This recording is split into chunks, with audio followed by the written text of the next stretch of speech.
the Quran is a man-made book that has a lot of changes, that it went through a process of early editing and redactions that continued for a while. We're not talking a couple of years, we're talking hundreds of years, and that more and more discoveries are supporting this particular theory now.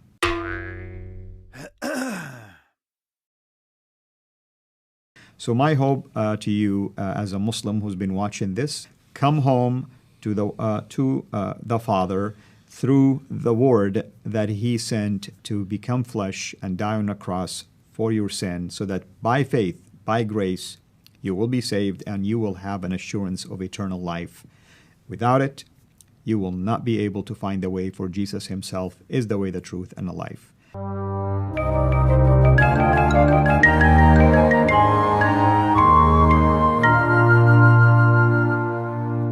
Hi everyone, I'm here with my friend Fadi, and we've just recorded a lot of shows about arguments for Islam, and I was with you on a show years ago that we recorded over Skype, but I've never seen your testimony, and I know that you're a former Muslim, that you grew up in Saudi Arabia. But beyond that, I don't really know much, so I figure this would be a great time to learn. So why don't you start by telling us what your life was like in Saudi Arabia growing up? You're absolutely right. I am a former Muslim from Saudi. That's where I was born and raised. And as you know, brother, Saudi Arabia really has a special place when it comes to Islam, simply because it's the birthplace of Islam. And I just happened to be born, basically, and raised in a town near Mecca. So there was this bond, not only to Islam and its origin, but also my close proximity to Mecca. And as you know, Islam is a religion of works. Therefore, more good deeds you do, more chances you have in order for you to earn your way to heaven. And being near Mecca, that means that I can always go and do the rituals and the things that are required of me, simply even praying in Mecca most of the time for that purpose. As I was basically growing up, I began to study more and more Islam at a deeper level. Now, not all Muslims, by the way, you're going to meet, even from Saudi, are that religious. I want to be fair. Not all of them are that devout, but the tendency for people in Saudi to be devout, if you wish, is much higher than you find it in other areas outside of Saudi Arabia, simply because Islam is really emphasized in there, not only at the school level, not only at the college level, but also it is emphasized by the way of life in there, and the Sharia law application, and so many aspects basically of life in there. So this is how I was raised, basically, and that was the environment I grew up in. And obviously, something changed at some point. So, and you're here. So I know, even without you telling me, that a couple of things changed. So what changed first? Did you leave Saudi Arabia first, or did you start doubting Islam while in Saudi Arabia? Well, actually, right before I left to come to basically to the West for my graduate education, I finished my college back in Saudi with the engineering degree. But the thing is this, almost before that happened, during my high school years, I was fascinated with the idea of jihad, to the point that I was even seriously considering going to Afghanistan when the Soviets invaded Afghanistan. And it was people like Osama bin Laden who left, and many of the young Saudi men left also as well. And therefore, I was fascinated with this idea of not just fighting, but dying as a martyr for all these rewards that I was reading about when it comes to the rewards for martyrdom. But by the grace of God, I was basically prevented from doing so, and I finished my college. And then I came to the West, and as you know, Muslims are raised to believe that all of the Western Hemisphere basically is Christian. Maybe with the exception to a few that might be Jews, but technically speaking, you are born into a religion called Christianity. And this religion happened to be the one right before Islam. Therefore, it's canceled, it's obsolete. But at the same time, Christians who live in the West, they're immoral. Why? Because their Bible has been corrupted, and evidenced by the fact that they have nightclubs, have bars, and you watch, movies, and you assume that this is the culture at large as a result of this. So I came to the West with that mindset. But it's almost like within the first month, I, believe it or not, I just struggled with the use of idioms, and that led me into basically getting connected through some of the campus ministries with a family that was a born-again believer. That was the first time I've ever heard of such a thing when we were having this spiritual discussions. And it was through that process that my mind began to shift into basically a willingness and also just the desire to learn more about this Christianity that I knew nothing about. Initially, my intent was to convert people to Islam. I didn't really want to learn about it for the sake of leaving Islam, but that's how the process began.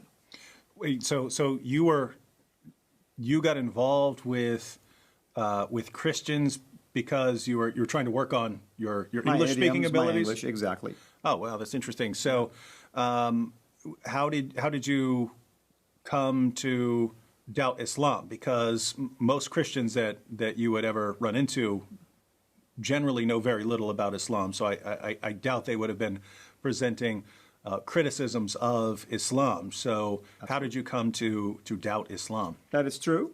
It's after a few months of my encounter with this family, I ended up changing my major. I moved from that place where I was to another place. And I severed my relationship with the family, never bothered to reconnect with them. Graduated, got a job offer. And it was years later I met more people, and specifically another family. And it was when I began to engage them in discussions about my faith, Islam. In other words, I was inviting them to accept Islam. That's when they began to push back gently, asking me for proof when I said the Bible is corrupt. Asking me for proof when I made claims that Jesus wasn't crucified, and at the same time sharing back with me what does the Bible say, what other evidence there are available, and asking me also to reason about certain facts and things of that nature. In other words, they were really countering my arguments with ways to force me to examine and think about the claims that I'm making. And in this case, I began to discover slowly and gradually that I'm making really big claims that I cannot back up. And it was through this process, that was a long process. It took almost 12 years for it because I was definitely an apologetic at heart. I had this zeal for Islam. And of course, I wanted to prove that I was right. But of course, by God's grace, through this pushback, I began to slowly to doubt Islam until I got to a point where I definitely discovered that either I'm living a big lie or I know nothing about Islam, at least the way I learned it. And that was the turning point, basically. And so what happened after that? I got invited to go to a church a couple of times, and I refused to do so, for obvious reasons. Muslims, of course, don't like to go to churches anyway. And one of it is they're afraid that they'll be seen by others. Sometimes they think God is going to punish them, and so on and so forth.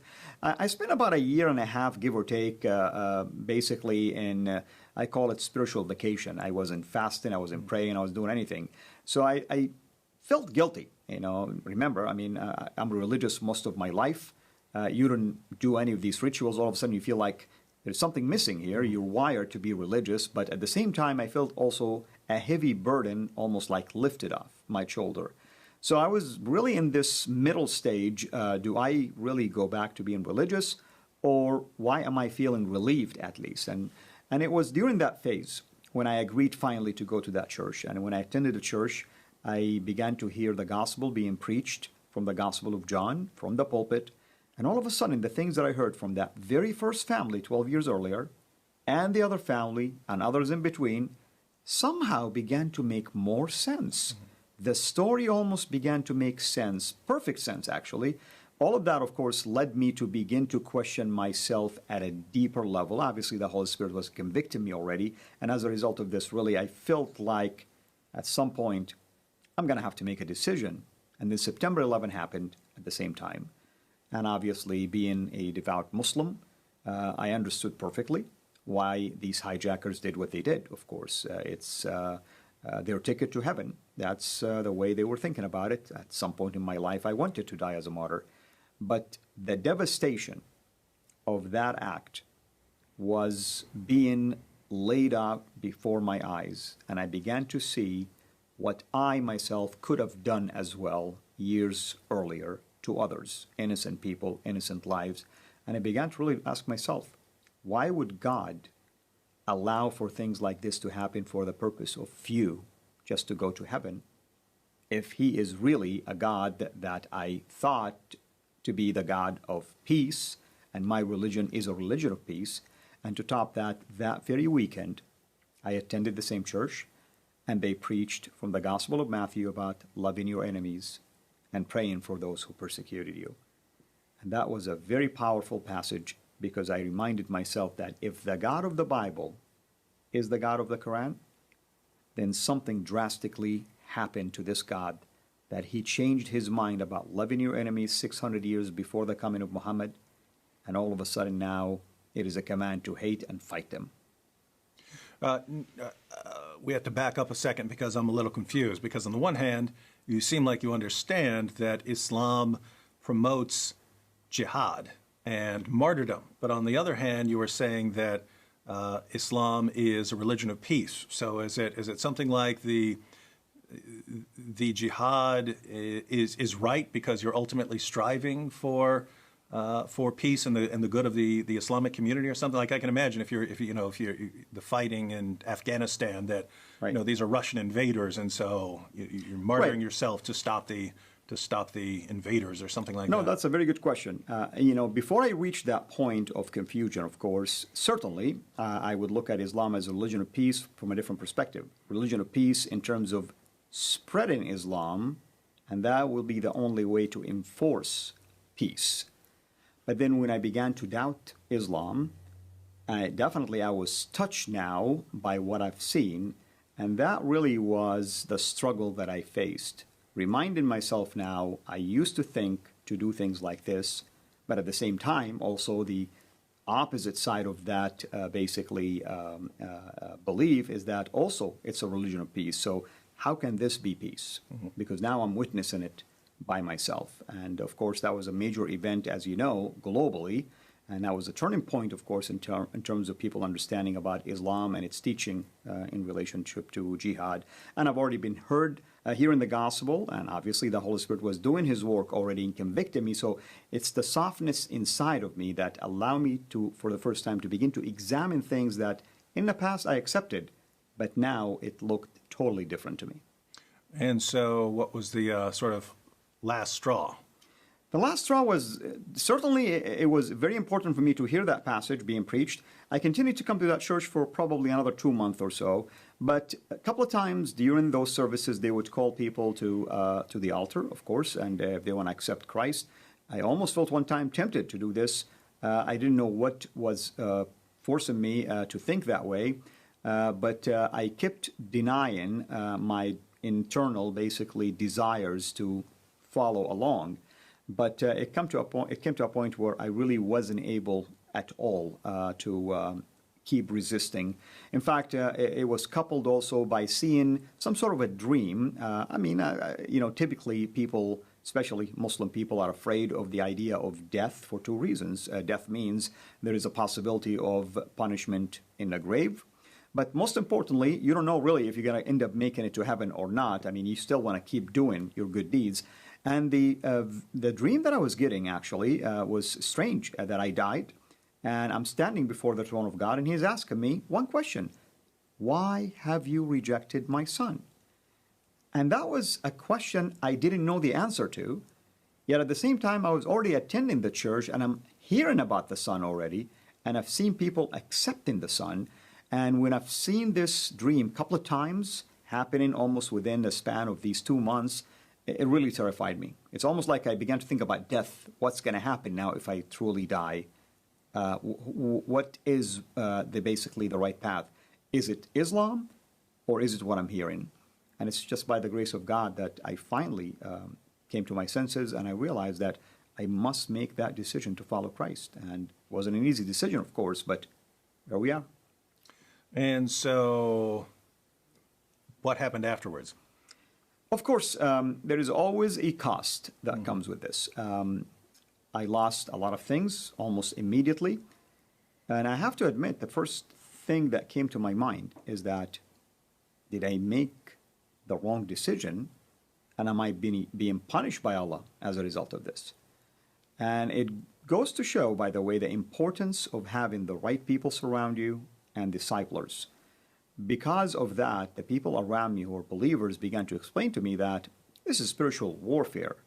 God is not punishing you for coming to Him, but God could be allowing these things to happen to you because maybe you have issues in the heart that He's working on. Maybe you have pride.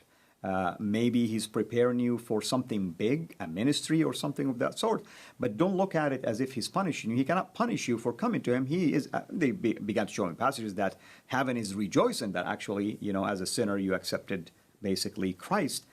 So through this process, I began to it started to make sense to me that indeed, yes, there are things inside of me that began to change, things that I used to desire. Somehow I began to distance myself from material and stuff that I had affinity for, and I began to learn to be humble. And years later, of course, I look back and I am thankful now for the process that the Lord put me through. Now, you could have just spent the rest of your life working your job, living quietly, and eventually died like that. But you've decided to focus on ministry and reaching Muslims. Why'd you take things in that direction? Well, certainly it's God's calling, obviously. It wasn't just me trying to do something on my own. But here's the interesting thing. I remember the first maybe few weeks after I became a believer, I was asking God, why did you make me a Muslim all of these years, denying me to know you since day one? Of course, little that I knew that the Lord actually had a ministry for me, and all of these years are not a waste. Because of my upbringing as a Muslim from Saudi Arabia, learning the Quran, learning tafsir, learning all the traditions that basically the Prophet taught and his biography, and almost learning it from the top-notch Islamist, gave me that authority when the day came for me to step into ministry. And of course, I looked at it as, since I know the truth now, I owe it to my people to let them know about this truth. And it's amazing how God began to surround me by godly men and women who began to serve me, began to disciple me, began to work on me. Our dear brother Sam Shamoun was one of them. And watching sometimes your videos with him and others that were other parts of my discipleship process. And of course, the Lord brought me into contacts with others where media door opened up for me, and I began to see the significance, really, of utilizing media to the glory of God if we use it wisely. Because I cannot multiply myself, you cannot multiply yourself, but the message could be spread to millions upon millions of Muslims. And that's really how I began to get involved with ministry that grew from just one-on-one to teaching at Sunday schools to teaching seminars, and all of a sudden get involved with satellite TV, and now my own, of course, website, videos, radio show, and the likes, basically.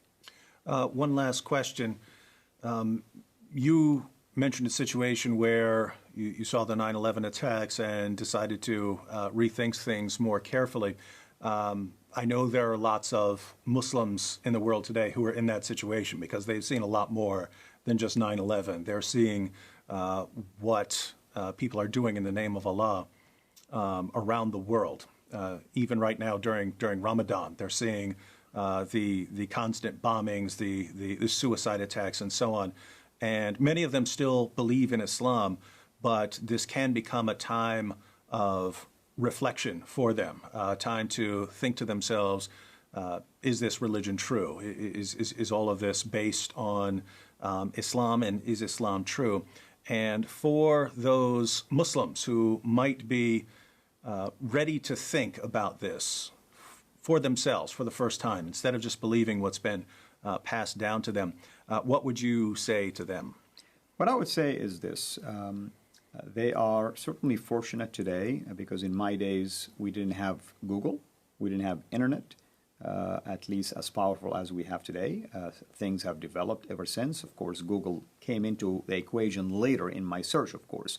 They have access to many, basically, resources online at the privacy of their own home and places.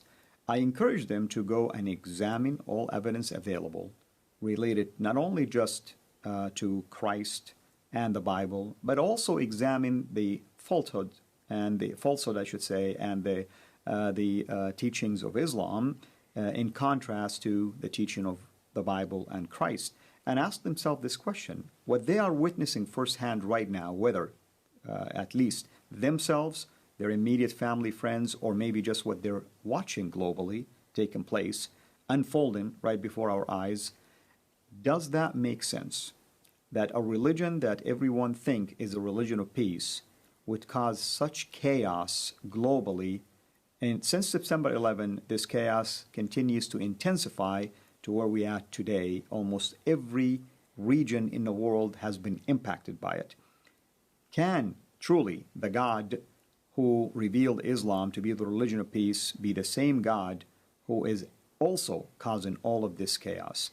You see, you cannot pick and choose what the Quran teaches or what the Prophet teaches, because ISIS can justify their actions just like people who wants to claim that Islam is a religion of peace can justify their actions. So one side has to be right and one side has to be wrong. And the fact that you have contradictions from within, this should cause them to examine Islam at a deeper level, utilizing all of these resources that are available for them, which I did not have in my days. Well, thank you, brother. And to everyone out there who would like to learn more, you can look at the links in the description box. That'll take you to Al-Fadi's YouTube channel, to many more videos by him, and to more details about his background and story.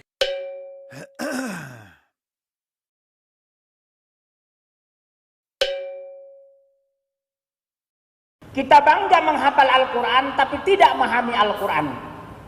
Senang mengulang berbahasa Arab tapi tidak mengerti bahasa Arab. Suka membaca Al-Quran tapi tidak memahami maknanya. Akhirnya apa? Menjadi keledai di Indonesia.